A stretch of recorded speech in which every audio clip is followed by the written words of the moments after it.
हार्दिक अभिनंदन है आप सभी श्रोतागणों का मेरे चैनल रागनी सिंह में। आइए सुनते हैं मालती जोशी जी की लिखी कहानी ब्लू व्हेल गेम। कहानी शुरू करने से पहले आप सभी श्रोतागणों से मेरा विनम्र अनुरोध है कि मेरे द्वारा सुनाई जाने वाली यह कहानी आप लोगों को अगर पसंद आए तो कृपया मेरे चैनल को सब्सक्राइब, वीडियो को लाइक और शेयर करना मत भूलिएगा। तो चलिए शुरू करते हैं आज की कहानी ब्लू व्हेल गेम। आधे रास्ते में ही थी कि बारिश शुरू हो गई। रास्ते में कहीं कोई छाया भी नहीं थी कि आसरा ले लेती। भीगे कपड़ों में चलना मुश्किल हो रहा था। उसे अपनी फिक्र नहीं थी, किताब की थी। खराब हो गई तो दूसरी लेना कठिन हो जाएगा। इतनी मिन्नतें करनी पड़ेंगी कि हद नहीं। कापियां भीग गईं तो सारे नोट्स फिर से निकालने पड़ेंगे। वह चुपचाप सड़क के किनारे खड़ी होकर वर्षा के थमने की प्रतीक्षा करने लगी। तभी एक स्कूटर उसके पास आकर रुका। वह तो एकदम डर गई। तभी उस व्यक्ति ने हेलमेट थोड़ा ऊपर उठाकर पूछा, मोहित की बहन हो ना? उसने सिर हिला दिया।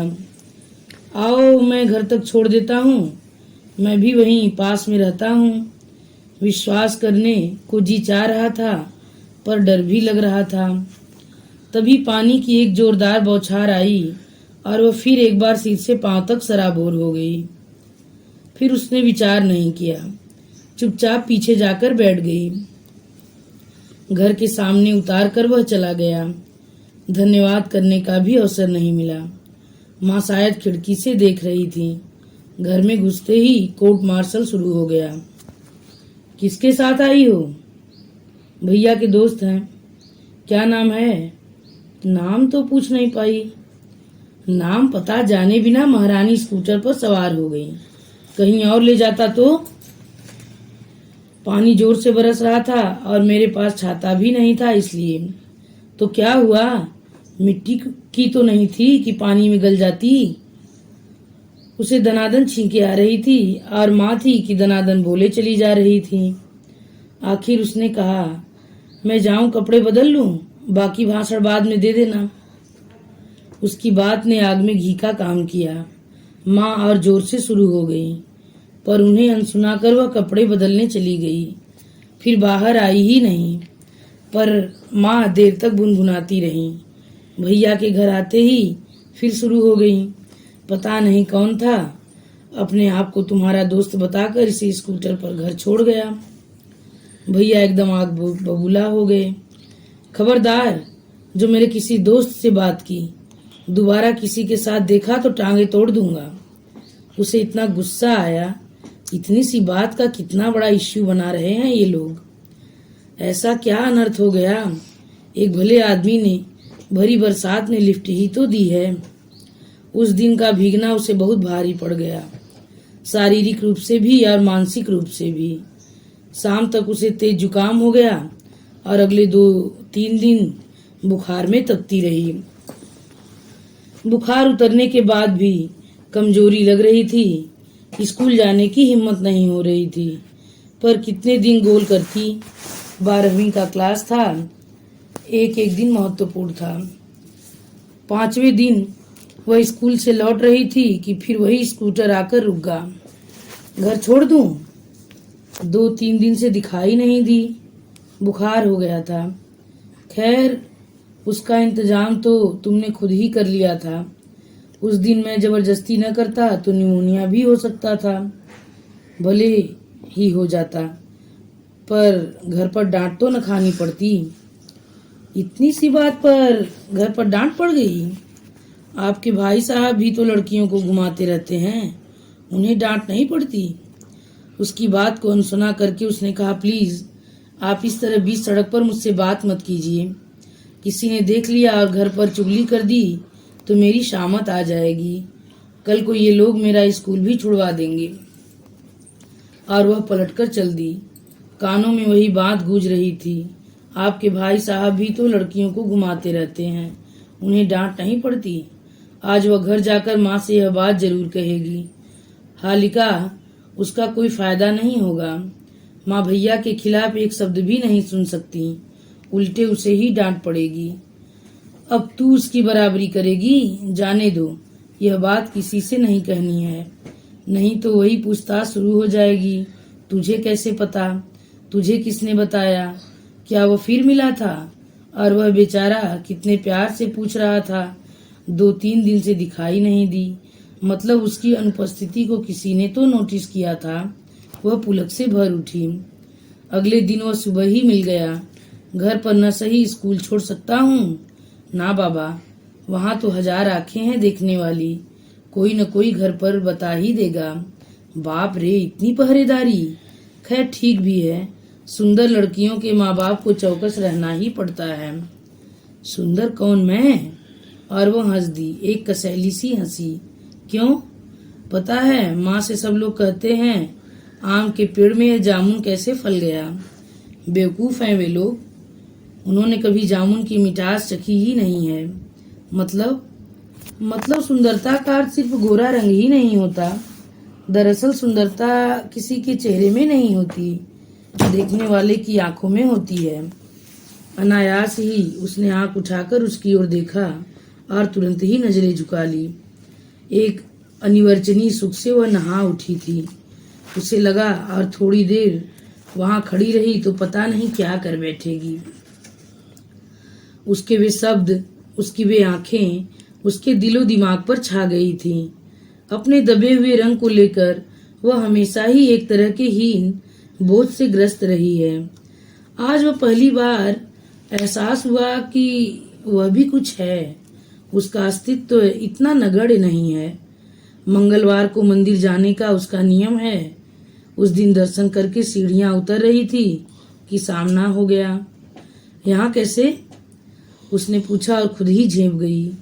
मैं भी कैसी बेवकूफ हूँ, मंदिर में कोई क्यों आएगा, दर्शनों के लिए ही तो। हाँ, मैं भी दर्शनों के लिए आया हूँ, पर भगवान के नहीं, भक्त के दर्शन के लिए आया हूँ। उसने चौंक कर देखा, वे आंखें शरारत से चमक रही थीं। आइसक्रीम खाओगी? वह चुप रही। वह बोला, शुरू हो जाओ, कोई देख लेगा, घर पर डांट पड़ेगी। कुछ इस अंदाज में उसकी नकल उतारी गई कि उसका ईगो आहत हो गया, उसका मन विद्रोह कर उठा। चलिए, उसने कहा, और दोनों चलकर एक आइसक्रीम वाली गाड़ी के पास हो गए। आइसक्रीम खाते हुए वह याद कर रही थी कि पिछली बार आइसक्रीम कब खाई थी, कि सामने से शब्द आए, इधर देखो। उसने अनायास ही उसकी ओर देखा। वह उससे सटकर खड़ा हो गया और तुरंत एक सेल्फी ले ली। ये क्या कर रहे हैं? इस क्षण को यादगार बना रहा हूँ, देखो कितनी सुंदर फोटो आई है। देखा, वह उससे बिल्कुल सटकर खड़ी है और उसे देख रही है। वह जो इधर देखो कह गया था, उसका यह कमाल था। पर एक बात थी, फोटो में वह बहुत सुंदर लग रही थी। वह मानो हवा में तैरते हुए ही घर पहुंची थी। मन एक सुखद एहसास से भर गया था। इतना सुख, इतनी खुशी उसे जीवन में पहली बार मिल रही थी। बीच में 2-4 दिन ऐसे ही निकल गए, मुलाकात नहीं हुई। उसे यह जानकर आश्चर्य हुआ कि वह मन ही मन प्रतीक्षा करती रही है। उसे अपने आप पर गुस्सा भी आया और शर्म भी। हेलो, चौथे दिन वह सामने आकर खड़ा हो गया। चाय पीने चलोगी? न बाबा, कोई देख लेगा, घर पर डांट पड़ेगी। नहीं, वह बात नहीं है, पर देर हो जाती है तो माँ चिंता करने लगती हैं। उस दिन की फोटो देखी थी ना, कितनी सुंदर आई है। सोच रहा हूँ फेसबुक पर डाल दूँ, देखना इतने लाइक्स मिलेंगे। प्लीज, उसने एकदम हाथ ही जोड़ लिए। ऐसा गजब न करना, मेरा स्कूल जाना बंद हो जाएगा, घर में कैद हो जाऊंगी। ओके, चलो तुम्हारे मोबाइल पर डाल देते हैं। अव्वल तो मेरे पास मोबाइल ही नहीं है, होता भी तो मैं यह फोटो डालने की हिम्मत नहीं कर पाती। तुम्हारे पास मोबाइल नहीं है? क्या बात करती हो, आजकल तो 4वीं-5वीं के बच्चे भी मोबाइल रखते हैं। भैया के पास तो है, पर पापा लड़कियों को मोबाइल देने के पक्ष में नहीं है। क्यों? मोबाइल क्या सिर्फ बॉयफ्रेंड को फोन करने के लिए होते हैं? उसके और भी उपयोग हैं। कहीं अटक जाओ तो घर वालों को बता सकती हो, कहीं भटक जाओ तो पुलिस की मदद ले सकती हो। हमारे घर वाले इस बात को समझते नहीं है ना। तो फ्रेंड, चलो आओ चाय पीते हैं, माइंड फ्रेश हो जाएगा। उसने इनकार नहीं किया, वह सामने वाले को नाराज करना नहीं चाहती थी। चाय पीते समय भी उसे इस बात की फिक्र नहीं थी कि कोई देख लेगा। फेसबुक का डर उसे खाया जा रहा था। मैं आपसे फिर रिक्वेस्ट करती हूँ, वह तस्वीर फेसबुक पर मत डालिएगा, नहीं तो गजब हो जाएगा। तुम्हारा स्कूल छूट जाएगा, यही ना? मेरा जो होगा सो होगा, पर भैया आपको भी नहीं छोड़ेंगे, बहुत खूंखार हैं। तो मैंने क्या चूड़ियाँ पहन रखी हैं? ईंट का जवाब पत्थर से देना जानता हूँ। अपने भाई से कहना मुझसे पंगा न ले, अगर लड़ने भिड़ने मेरे दरवाजे आया तो जिंदा वापस नहीं जाएगा। सर से पांव तक कांप उठी वह, चेहरे पर हवाइयाँ उड़ने लगी। लाख दुर्दांत सही, वो उसका इकलौता भाई है। उसे कुछ हो गया तो अपने आप को वह कभी माफ नहीं कर सकेगी। अगर जिंदा रही तो पहले भैया उससे ही निपटेंगे। रात भर वह बड़ी बेचैन रही। कल तक जो एहसास बड़ा लुभावना और रोमांचक लग रहा था, आज एकाएक डरावना लगने लगा। उसे लगा परिवार की लक्ष्मण रेखा लांघकर उसने अच्छा नहीं किया। माँ डांटती हैं, भैया धमकाते हैं, तो उसके पीछे कोई कारण तो होगा। उन्होंने मुझसे ज़्यादा दुनिया देखी है। वह बिना वजह जोश में आ गई थी। जिस व्यक्ति का नाम भी नहीं जानती उसके साथ आइसक्रीम खाने चली गई, चाय पीने चली गई, और तो और उसके साथ सेल्फी भी ली। अब डर लग रहा है, उसने सचमुच फेसबुक पर डाल दी तो वह कहीं की नहीं रहेगी। पापा का तो हार्ट फेल ही हो जाएगा और भैया पर क्या गुजरेगी, इसकी कल्पना से उसकी रूह कांप उठी। अपने मन की बात किसी से कह पाती तो शायद कुछ राहत मिलती, कोई राह भी मिलती, पर कहे तो किससे कहे? सहेलियों से कहना मतलब अपना मखौल उड़ाना है। एक से दूसरी तक होते हुए बात सारे स्कूल में फैल जाएगी और उसका अंतिम रूप पता नहीं क्या होगा। छोटी बहन बगल में सो रही थी, पर उससे कहने का सवाल ही नहीं उठता। पूरी लाउड स्पीकर है, अभी आधी रात को ही माँ को जगाकर सारी रामायण सुना देगी। घर में कोहराम मच जाएगा। अच्छा है कि उसका स्कूल दूसरा है और वह बस से जाती है, नहीं तो अब तक घर वालों को सारी कहानी पता चल गई होती। शायद वह अच्छा ही होता। तबीयत का बहाना बनाकर वह 2 दिन स्कूल नहीं गई। तीसरे दिन उसने रास्ता बदल दिया और टाइम भी। माँ से कह दिया शाम को एक्स्ट्रा क्लासेज हैं। उस बहाने आज एक सहेली के घर, कल दूसरी सहेली के घर देर तक रुकी रही। पर ऐसा कब तक चलता? एक दिन सामना हो ही गया। वह अनदेखा कर चली जा रही थी कि वह सामने आकर खड़ा हो गया। हमसे मुंह छिपा रही हो, नजरें चुरा रही हो, लुका छिपी किस लिए भाई? सॉरी, मैंने आपको देखा नहीं।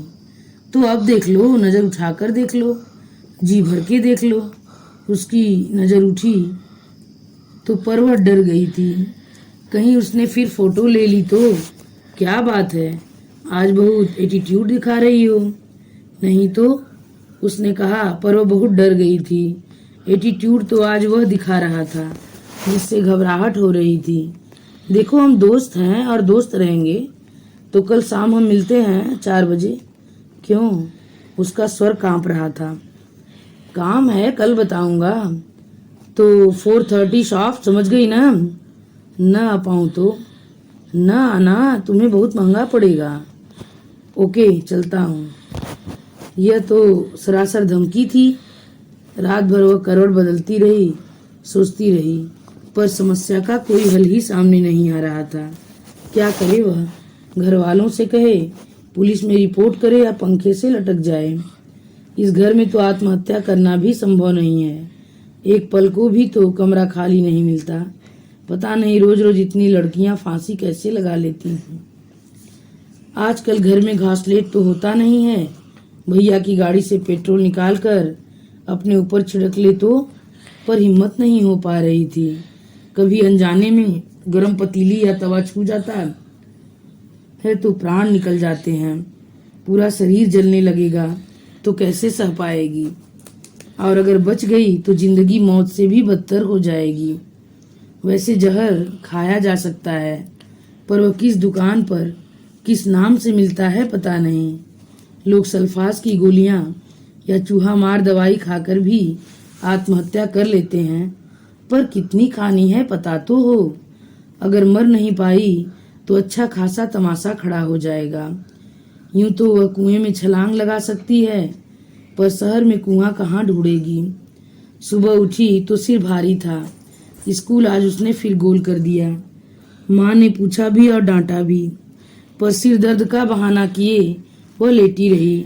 4 बजे वह एक निश्चय के साथ उठी। आज इस एपिसोड को खत्म करना ही है, परिणाम चाहे जो भी हो। उसने माँ से कहा कि वह सहेली के यहाँ नोट्स लेने जा रही है और माँ की अनुमति की प्रतीक्षा किए बिना ही चल पड़ी। वह प्रतीक्षा ही कर रहा था। क्या उसे विश्वास था कि वह जरूर आएगी? That's like a good girl. आओ बैठो। वह मूर्तिवत खड़ी रही। कमान यार, इस तरह सड़क पर खड़ी रहोगी तो जो नहीं देखना चाहते वे भी देख लेंगे। आप मुझे ब्लैकमेल कर रहे हैं? उसने साहस जुटाकर कहा। अरे वाह, तुम्हें यह शब्द मालूम है? आपको क्या मैं इतनी बेवकूफ लगती हूँ? तुम मुझे क्या लगती हो क्या बताऊं, पर देखो दोस्ती में ऐसी बदमजगी नहीं होनी चाहिए। चलो कहीं चलकर बैठते हैं। मैं तुम्हारे सामने वो फोटो डिलीट कर देता हूँ जिसको लेकर तुमने मुझ पर ब्लैकमेलिंग का आरोप लगाया है। यह कसौटी का छड़ था, क्या उस पर विश्वास कर ले? पर विश्वास किए बिना मुक्ति नहीं थी। वह फोटो उसके पास था, वह उसका कभी भी कैसा भी उपयोग कर सकता था। वह चुपचाप पीछे बैठ गई। उसे घुमाता हुआ बहुत दूर की कॉलोनी में ले गया और एक बंगले के सामने गाड़ी रोक दी। आप तो हमारे मोहल्ले में रहते हैं ना? मैं वही रहता हूँ, यहाँ मेरा दोस्त किराए से रहता है। आज उसके मकान मालिक सपरिवार किसी शादी में गए हैं, इसलिए अत्यंत कृपावत होकर उसने चाबी मुझे दे दी है। उसने कमरे का ताला खोलते हुए कहा। जब तक वह कुछ समझ पाती वह कमरे के अंदर थी और दरवाजा बंद हो गया था। 2 घंटे बाद उस कमरे से जो बाहर निकली वह कोई और ही लड़की थी। शरीर और मन से लूटी पिटी और टूटी हुई वह सड़क पर असमंजस में खड़ी थी। एक बात तय थी, अब वह लौट कर घर नहीं जाएगी, क्योंकि उसने चलते समय कहा था, मैं जब भी बुलाऊं तुम्हें आना पड़ेगा, नहीं तो आज की तस्वीरें वायरल कर दूंगा। उसने निश्चय कर लिया कि वह यह शहर ही छोड़ देगी। उसने स्टेशन का रुख किया। उसे अंदाजा नहीं था कि यहाँ से स्टेशन कितनी दूर है। उसके पास किराए के पैसे भी नहीं थे। पूछते पूछते गिरते पड़ते वह किसी तरह पहुंच ही गई। हमेशा की तरह स्टेशन पर भारी भीड़ थी। शायद कोई ट्रेन आने को थी। प्लेटफार्म खचाखच भरा हुआ था। उसे लगा किसी से पूछ ले कि कौन सी गाड़ी है, कहाँ जा रही है, पर फिर उसे लगा कि उसके प्रश्न पर लोग उसे शक की नज़र से देखेंगे। उसके पास कोई सामान भी नहीं है। वैसे भी क्या फर्क पड़ता है, उसे तो जाना है। वह भीड़ को चीरते हुए प्लेटफार्म के आखिरी सिरे तक चली गई। यहाँ आखिरी डिब्बे रुकेंगे, उन्हीं में चढ़ जाएगी। स्टेशन पर अनाउंसमेंट हो रही थी, पर उस समय वह अपने में ही खोई हुई थी। वह सोच रही थी, अगर विदाउट टिकट पकड़ी गई तो उसके साथ कैसा सलूक होगा। भेड़िए तो हर जगह होते हैं, अकेली लड़की तो कहीं भी सुरक्षित नहीं है। अगर कुछ दयावान लोगों ने पूछताछ करके उसके घर खबर कर दी तो, या पुलिस वालों ने सौजन्य दिखाकर उसे घर वापस भेज दिया तो वह स्थिति तो मृत्यु से भी भयंकर होगी। दूर से गाड़ी की सीटी नहीं हॉर्न सुनाई दिया। काला विशालकाय इंजन धड़धड़ाता हुआ आगे बढ़ रहा था। उसने एक क्षण घर वालों को याद किया और अगले ही पल पटरी पर छलांग लगा दी। इसी के साथ यह कहानी यहीं पे समाप्त होती है। इस कहानी से हमें यह सीख मिलती है कि अपने माँ बाप के सिवा किसी पर विश्वास करना अपने जीवन को बर्बाद करना है। आप लोगों को कैसा लगा कमेंट में लिख के ज़रूर बताइए।